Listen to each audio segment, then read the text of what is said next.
سلام دوستان، من پگاه هستم. به کانال پگاه دیزاین خوش اومدین. توی قسمت اول این ویدیو ما اسکلت اصلی صورت مانکن رو کشیدیم. توی این پارت که پارت دومه میخوایم محل دقیق اجزای صورت رو روش مشخص کنیم. بریم در ادامه ویدیو با هم ببینیم.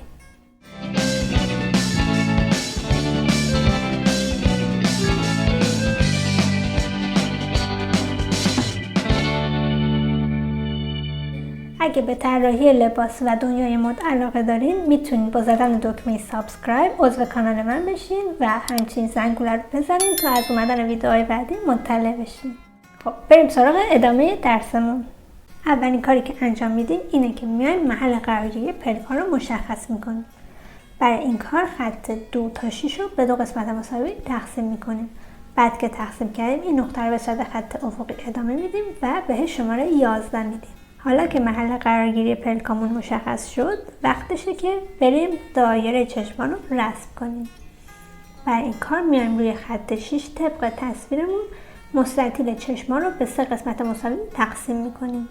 بعد از اینکه تقسیم کردیم میایم این نقاط رو تا روی خط 5 عمود میکنیم. حالا برای اینکه دایره چشم ما خیلی راحت تر رسم بشه میایم وسط این مستطیل رو انتخاب میکنیم و اون رو طبق تصویر به 2 قسمت مساوی تقسیم میکنیم.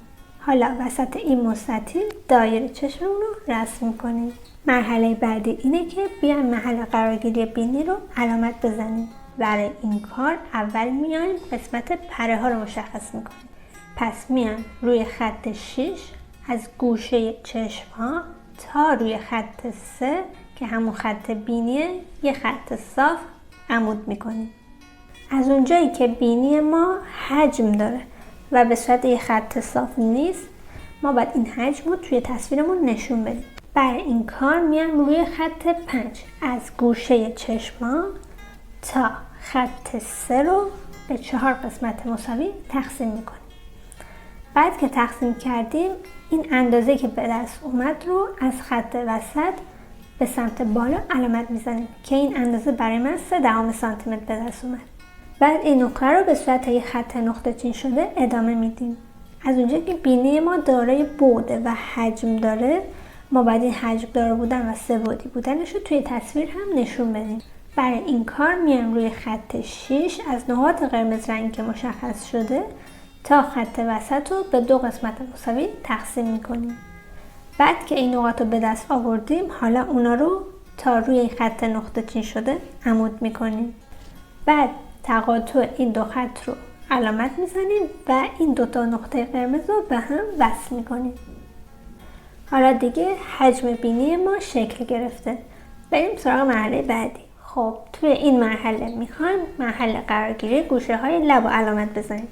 برای این کار میایم روی خط 5 از گوشه دایره چشم طبق تصویرمون تا روی خط 7 یه خط عمود میکنیم. محل گوشه های لب روی خط 8 قرار میگیره. تقاطع این 2 خط رو به صورت نقطه روی خط 8 علامت میزنیم. به این صورت گوشه های لب ما جاش معلوم میشه.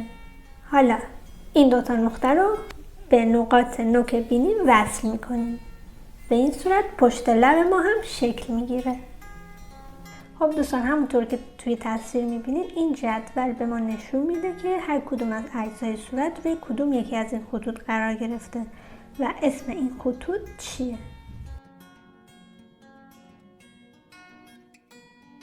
خب دوستان، این بخش از ویدیوی ما هم به پایان رسید. ممنون که تا آخر ویدیو با من همراه بودین و امیدوارم که لذت برده باشین و یه مطلب جدید رو هم آموخته باشین. اگه از این ویدیو خوشتون اومد میتونید لایک کنین و با زدن دکمه سابسکرایب عضو کانال پگاه دیزاین بشین و برای مطلع شدن از ویدیوهای بعدی میتونید زنگوله رو به صدا در بیارین. خیلی دوستتون دارم. تا ویدیو و آموزش های بعدی، فعلا.